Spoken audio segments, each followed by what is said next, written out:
சிந்தனையால பாதுகாக்கணும். ஏன்? மதரசா என்பது வெறும் பட்டதாரிகளை உருவாக்கும் இடமல்ல, எங்களை மறுமையில் பாதுகாக்கும், ஷரீஅத்தை பாதுகாக்கும் இடங்கள். ஒரு ஊர்ல ராணுவ முகாம் இருக்கிறது போலதான் முஸ்லிம்கள ஊர்ல ஒரு மதரசா இருக்கிறது. ராணுவ முகாமை எல்லாம் எடுத்து போட்டுருங்க, இது இருக்கிறதா எங்களுக்கு பிரச்சனையாக இருக்குது என்று ஆர்ப்பாட்டம் பண்ணி ராணுவ முகாமை இல்லாமலாக்கினா என்ன நடக்கும்? அந்த ஊரினுடைய பாதுகாப்பு கேள்விக்குறியாகும். கண்டவன் எல்லாம் ஊரை வந்து அடிச்சு பிடிச்சிட்டு போயிடுவான். அது ஒரு புத்திசாலித்தனம் அல்ல. இது போல எங்கட ஊர்ல இருக்கக்கூடியவர்கள், ஆண்கள் பெண்கள், சிறியவர்கள் பெரியவர்கள் அனைவர்களும் அல்லாஹ்வுடைய பொருத்தத்தோடு வாழ வேண்டும் என்றிருந்தால், ரசூலுல்லாஹ்வுடைய சுன்னத்துகள், சஹாபாக்களிடத்தில் இருந்த உயர்ந்த பண்பாடுகள் எங்கள் ஊரில் உள்ள ஒவ்வொரு மனிதரிடத்திலும் வர வேண்டும் என்றிருந்தால் மதரசாக்கள் பாதுகாக்கப்படும். அங்கிருந்துதான் ஜஹாலத்துக்கு அடிவிழும், அங்கிருந்துதான் இருட்டை போக்கும் வெளிச்சம் வரும். நாங்க எங்கட முன்னோர்களை கண்டதனால முஸ்லீமாக இருக்கிறோம். நாங்க கண்ணை மூடி கபருக்கு போனதுக்கு பின்னால இது போன்ற மதரசாக்களை, இதிலிருந்து உருவாகிற ஆலிம்களை எங்கட பேர பிள்ளைகள் காணலை என்றா நாங்க கட்டின வீடுகளுக்குள்ள சிலைகளை வச்சு வணங்குவாங்க. உடனடி பாதிப்புகளுக்கு வராது, பாதிப்பு வரும். எங்கட சுர்ரியத்துல, எங்கட பரம்பரையில பாதிப்பு வரும். ஆகவே ஒவ்வொரு முஸ்லிமும் நினைவில் வைக்கணும், மதரசாக்களை விமர்சனம் செய்யறதல்ல, மதரசாக்களுடைய குறைகளை பேசுறதல்ல, மதரசாக்களின் முன்னேற்றங்களை பார்த்து பொறாமப்படுறதல்ல. நாங்களும் சந்தோஷப்படணும். இதை எப்படி வளர்த்து வர்றது? இந்த இடம் இருந்தா தான் நபிமார்களின் சிந்தனை பரிமாறப்படுகிற இடம், நபிமார்களின் கவலை இரவு பகலாக ஓதி கொடுக்கப்படுகிற இடம். இந்த இடம் இருந்தா தான் இந்த ஊரும் இந்த நாடும் இஸ்லாத்தில பாதுகாக்கப்படும். அதுக்கு பின்னால புரிஞ்சு கொள்ளணும், வெளியாகிற ஆலிம எப்படி பாவிக்கணும். அதுக்கு ரெண்டு சாராரும் பொறுப்பு, பெற்றோர்களும் ஊரார்களும். ஒரு ஆலிம் எங்கட ஊருக்கு வாழாருண்டா இவரை எப்படி பாவிக்கணும் என்று புரியணும். வெளியாகிற ஆலிமும் நான் என்ன எப்படி பாதுகாக்கணும்னு புரியும். எல்லாத்துக்கும் ரசூல் ஸல்லல்லாஹு அலைஹி வஸல்லம் சீரத்தில முன்மாதிரிகள் இருக்கு. சஹாபாக்களான ஆலிம்களை எடுத்து பார்த்தீங்கன்னா, வாழ்ந்தது கொஞ்ச காலம், இல்மோட இருந்தது கொஞ்ச காலம், ஒரு சமூகத்துக்கே ஈடு செய்ய முடியாத சேவையை செய்துட்டு போயிட்டான்.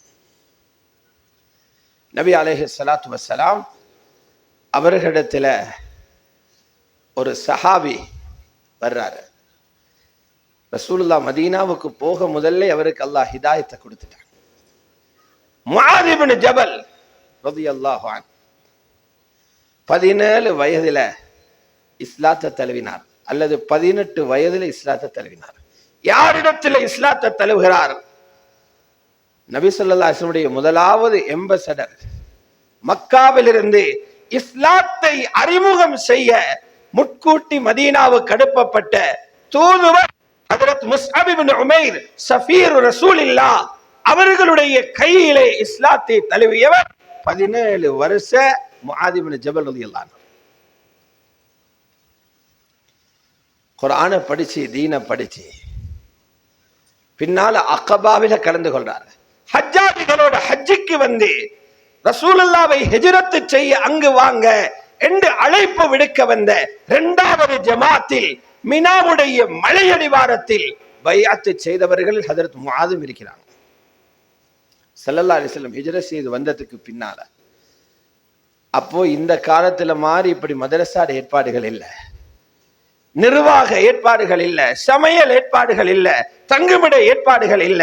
மஸ்ஜிது நபவியே சஹாபாக்களை போஷிக்கும் மதரசாக்களாக இருந்துச்சு. மதரசா முஹம்மதியா, அந்த மதரசாவில் அந்த சபைகளில் உட்கார்ந்து எதையெல்லாம் கற்க வேண்டுமோ அனைத்தையும் கற்றுக்கொண்டார். முன்மாதிரியான ஒரு ஆலிம், முன்மாதிரியான ஒரு ஆலிம். நபி ஸல்லல்லாஹு அலைஹி வஸல்லம் ஷஹாதா கொடுத்தாங்க அவருக்கு. அவர் பட்டம் எடுக்கிறார் ரசூலுல்லாஹ். ரசூலுல்லாஹ்வுடைய பட்டங்கள் எழுத்திலும் காகித தாள்களிலும் அல்ல. நபி ஸல்லல்லாஹு அலைஹி வஸல்லம் நுபுவத்துடைய பட்டம் எடுத்தது எழுத்திலே அல்ல, முஆனகால, ஹிரா குகையில.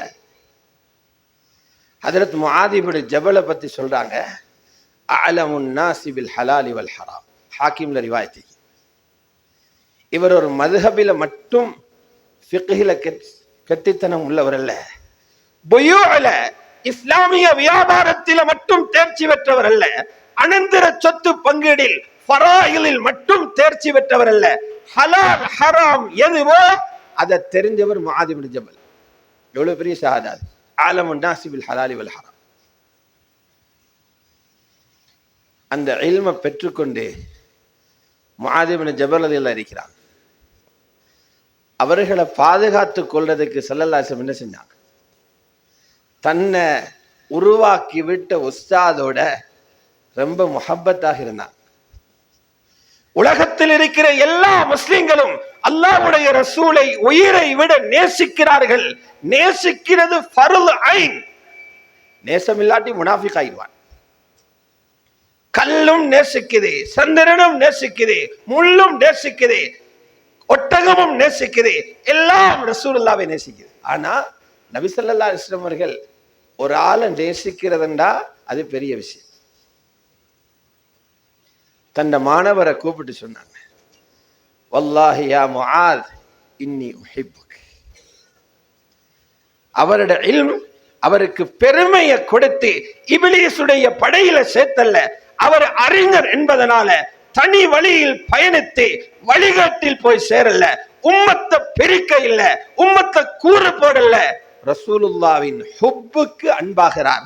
அல்லாஹ் மீது சத்தியமாக முஆத் உங்களை நான் நேசிக்கிறேன் 3 முறை சொன்னார். ஆலிம் இந்த இடத்தை பிடிக்கும். பிறகு சொன்னாங்க, முஆத் உங்களை பாதுகாக்கிறதுக்கு தேவையான ஒரு துஆவை சொல்லித்தார். ஆலிமுக்கு கற்றுக் கொடுத்த துஆ, முஃப்தி சாஹிபுக்கு கற்றுக் கொடுத்த துஆ, ஒவ்வொரு ஃபர்லு தொழுகைக்கு பிறகும் இந்த துஆ தப்பிவிடக் கூடாது. இல்மோடு தொடர்புள்ளவர்கள் இந்த துஆவிலே ரொம்ப தொடர்பு இருக்க வேண்டும். 3 விஷயங்களுக்கு அல்லாஹ்வோட உதவியை கேட்டுக்கொண்டே இருங்க. அல்லாஹ்வோட உதவி கிடைக்கலைன்னா இல்மு எங்கேயோ இருக்கும், உங்களோட வாழ்க்கை வேறெங்கே இருக்கும்.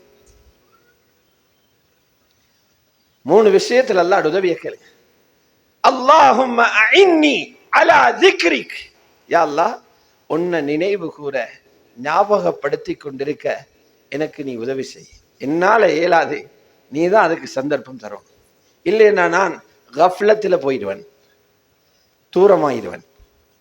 வஷுக்ரிக், நீ தந்த நியாமத்துகளுக்கு நன்றி செலுத்தவும் எனக்கு நீ உதவி செய். ذிக்ருக்கும் ரப்பட இஆனா, உதவி தேவை.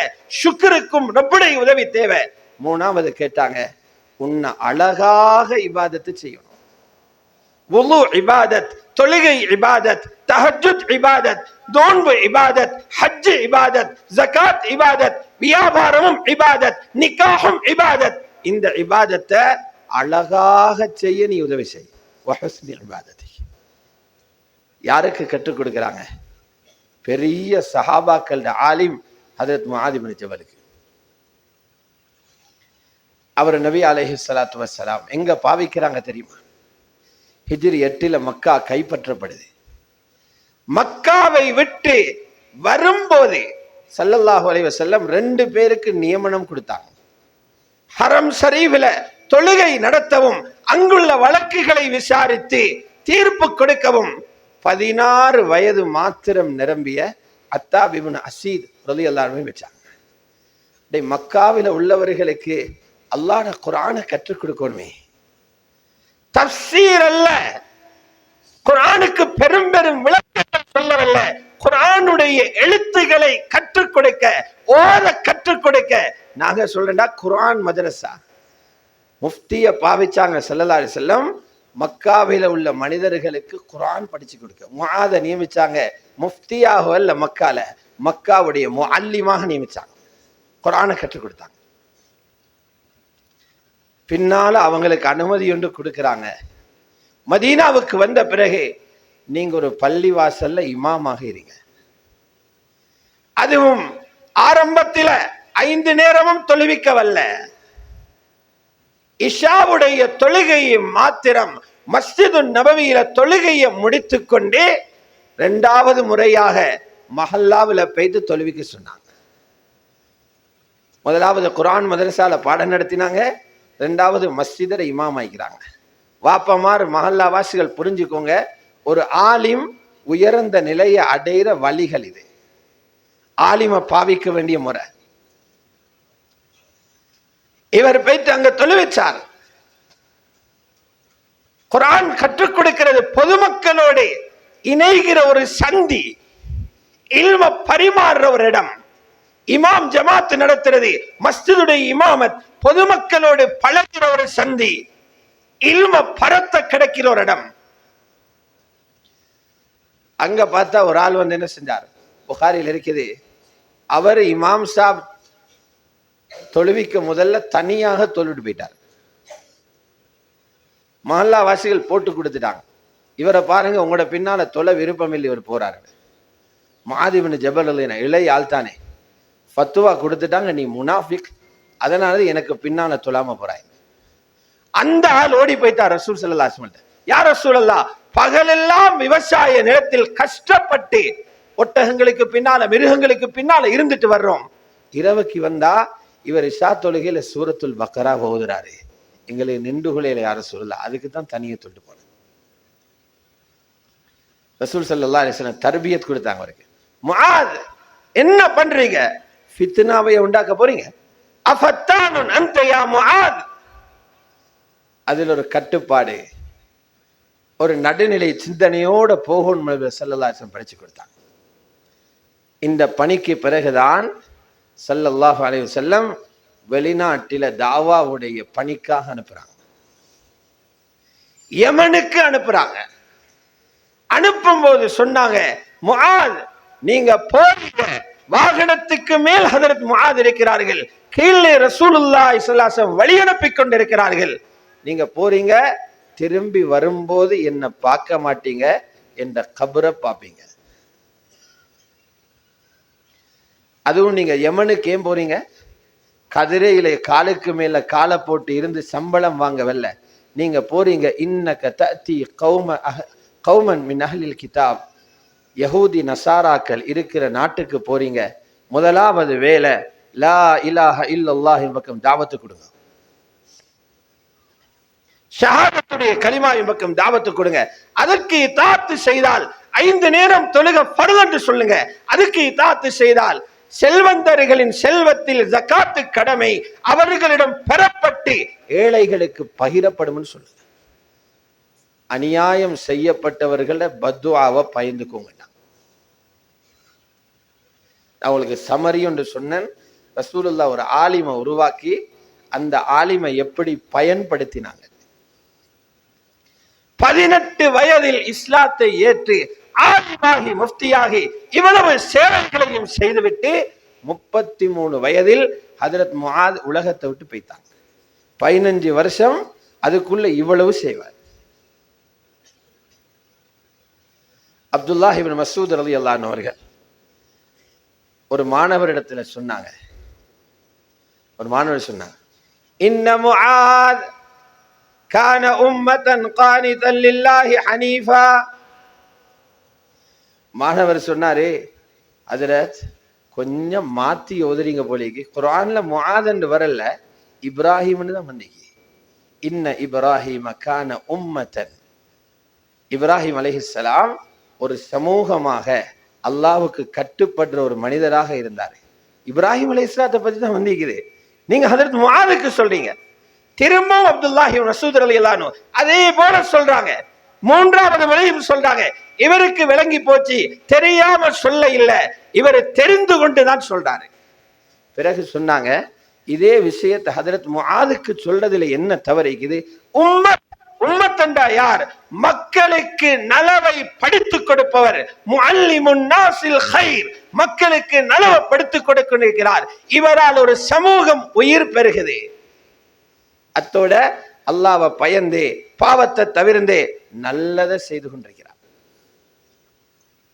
இந்த முஆத் இப்னு ஜபல் என்ற ஆலிமுக்கும் வாழ்க்கையில பெரியோரு சோதனை வந்துருச்சு. அந்த வறுமைய சோதனையை பயந்து இந்த ஃபீல்டை விட்டுட்டு பணத்தை சம்பாதிக்க போகல. கடன் ஆயிட்டாங்க முஆத் இப்னு ஜபல். பெரும் தொகை கடன். நம்ம கடன் என்றாலே பள்ளியை தூக்கி எரிஞ்சாச்சு, மதரசாலிருந்து நின்றாச்சு. கொஞ்ச நாளையில ஜுப்பா போயிடும், இன்னும் கொஞ்ச நாள் தாடி சோட்டாகும், இன்னும் கொஞ்ச நாள் தொப்பி போயிடும். முஆத் இப்னு ஜபல் அப்படி இருக்க. ஸல்லல்லாஹு அலைஹி வஸல்லம் சொன்னாங்க, யமனுக்கு நீங்க போறீங்க, அங்கேயும் ஏதாவது வழி ஒன்று பாருங்க. யமனில் இருந்து வரும்போது ஹஜ்ரத் உமர் ரலியல்லாஹு அன்ஹு சந்திக்கிறாங்க. முஆத், போனதை விட கூடுதலாக சாமம் கொண்டு வாரீங்க, அமீருல் முஃமினீன் கொண்டு போய் காட்டி அனுமதி எடுக்கணும். ஹஜ்ரத் அபூபக்கர் ரலியல்லாஹு கூப்பிட்டு விசாரிக்கிறாங்க. சொன்னாங்க முஆத் ரலியல்லாஹு அன்ஹு, யா ரசூலல்லாஹ், அமீருல் முஃமினீன் எனக்கு நபி ஸல்லல்லாஹு அலைஹி வஸல்லம் அனுமதி தந்தாங்க, இந்த கடன்களை கொடுக்கணும், அதுக்குரிய சின்னொரு ஏற்பாடையும் செஞ்சு கொண்டு வாங்க. அந்த அனுமதியின் பேரில் நான் இதை கொண்டு வந்திருக்கிறேன் என்கிறார்கள் முஆத் இப்னு ஜபல் ரலியல்லாஹு அன்ஹு. அல்லாஹ்வுடைய நல்லடியார்களே, இப்படியான நல்ல மனிதர்களை, அல்லாஹ்வோடு நெருக்கமுள்ள மனிதர்களை, அல்லாஹ்வோடு தொடர்புள்ள மகான்களை உருவாக்கும் மைதானம் மதரசாக்கள். இதை கொண்டு ஒவ்வொரு வீட்டுக்குள்ளேயும் ஆண்கள், பெண்கள், சிறுவர்கள் அனைவர்களும் இல்ல, அறிவீனம் என்ற இருட்டு போக்கப்பட்டு அவர்களுடைய இபாதத் இவர்களால சீராக்கப்படும். அவர்களுடைய கொடுக்கல் வாங்கலில் உள்ள பிழைகள் இவர்களால சீராக்கப்படும். அவர்களுடைய திருமண வாழ்க்கையில் இருக்கிற அந்த மடமைகள் இவர்களை கொண்டு சீராக்கப்படும். இவர்களை முறையாக பயன்படுத்தினார். இப்படியானவர்களை உருவாக்க நாட்டில வேறு எங்க இடம் இருக்குது? மதரசாக்களை விட்டு இன்னொரு இடத்தை காட்டுங்க. அல்லாஹ்வோட தொடர்புள்ள மக்கள். ஆகவே ஒவ்வொரு முஸ்லிமின் பொறுப்பு இந்த மதரசாக்களை பாதுகாப்பது. நீங்க பாதுகாப்பீங்கன்னா அல்லாஹ் உங்களை பாதுகாப்பான். மதரசால் ஒரு நிர்வாகி அவருடைய சொந்த பணத்தால மாதா மாதம் பல லட்சங்கள் செலவழிக்கிறார். வெளியில் எல்லாரும் சொல்றாங்க, இவர்தான் மதரசாவை பாதுகாக்கிறார் என்று. ஹகீகத் அதல்ல, மதரசா அவரை பாதுகாக்குது. செல்வந்தர் மதரசாவை பாதுகாக்கல, செல்வந்தருடைய செல்வம் பறிபட்டு அதெல்லாம் கையால நழுவி போயிடாம, கை தழுவி போயிடாம மதரசா பாதுகாக்குது. ஏன்? ஹஜ்ரத் ரசூலுல்லாஹுடைய வாதா, இஹ்ஃபதில்லாஹ யஹ்ஃபல்க, 7 வயதான ஹஜ்ரத் அப்துல்லாஹ் இப்னு அப்பாஸுக்கு சொன்னாங்க, அல்லாஹ்வுடைய கட்டளைகள், அவனுடைய தீனை பாதுகாருங்க, அல்லாஹ் உங்களை பாதுகாப்பான். மதரசாக்களை பாதுகாக்கிறவர்கள் நிச்சயமாக அல்லாஹ்வுடைய கட்டளையை பின்னால இருந்து பாதுகாக்கிறாங்க. உங்களை ரப்பு பாதுகாப்பான். ரப்பு உங்களை பாதுகாப்பான். இஹ்ஃபதில்லாஹ தஜிதுஹு துஜாஹக், அல்லாஹ்வுடைய தீனை பாதுகாருங்க, திரும்புற திசையில ரப்பட உதவியை பாதுகாப்ப கண்டுகொள்வீங்க. எந்த பகுதியில் உங்களுக்கு பிரச்சனை வருதோ அங்க அதுக்குரிய உதவியை நீங்க கண்டுகொள்வீங்க. ஆகவே இந்த விழாவில, இந்த மஜ்லிஸ்ல வந்து கலந்து கொண்டு விட்டு போகிற ஒவ்வொருவர்களும் 2 விஷயங்களை மனதில் எடுத்துக்கொண்டு போனா அது பெரிய பெருமதியா இருக்கும். முதலாவது, இந்த மதரசாவினால நானும் என் குடும்பமும் பிரயோசனம் அடையணும். அதுக்காக ஏண்ட பிள்ளைகளையும் மதரசாவோடு நான் தொடர்பு படுத்தணும். 2வது விஷயம், இந்த மதரசாவுக்கு என்னால என்னென்ன வழிகளில் உதவி செய்ய முடியுமோ அந்த வழிகளில் உதவி செய்து இந்த மதரசா கியாமம் வரைக்கும் பாதுகாக்கப்பட வழி செய்கிறது என்ற பொறுப்பு என்ற அந்த உணர்வோடு போவோம்டா இந்த கூட்டத்தில் இருந்து கிடைச்ச ஒரு வெற்றியாக அது ஃபாயிதாவாக இருக்கும். வல்லவன் அல்லாஹ் சுப்ஹானஹு வ தஆலா எங்கள் அனைவர்களையும் பொருந்திக் கொள்வானாக. இந்த மதரசாவுடைய பணிகளையும் அல்லாஹ் பொருந்திக் கொள்வானாக. வெளியாகிற ஆலிம்கள், ஹுஃபாதுகள் அனைவர்களையும் அல்லாஹ் பொருந்திக் கொண்டு அவர்களையும் தீனுடைய பணியிலே, தாவத்துடைய பணியில் அல்லாஹ் அவர்களை பயன்படுத்துவானாக. இந்த மதரசாவுக்காக பாடுபடுகின்ற அனைவருக்கும் இஹ்லாஸையும் இஸ்திகாமத்தையும் இஸ்திக்லாஸையும் ரப்பு நசீபாக்குவானாக. வ ஆகிரு தஅவானா அனில் ஹம்துலில்லாஹி ரப்பில் ஆலமீன். அஸ்ஸலாமு அலைக்கும் வரஹ்மத்துல்லாஹி வபரகாத்துஹு.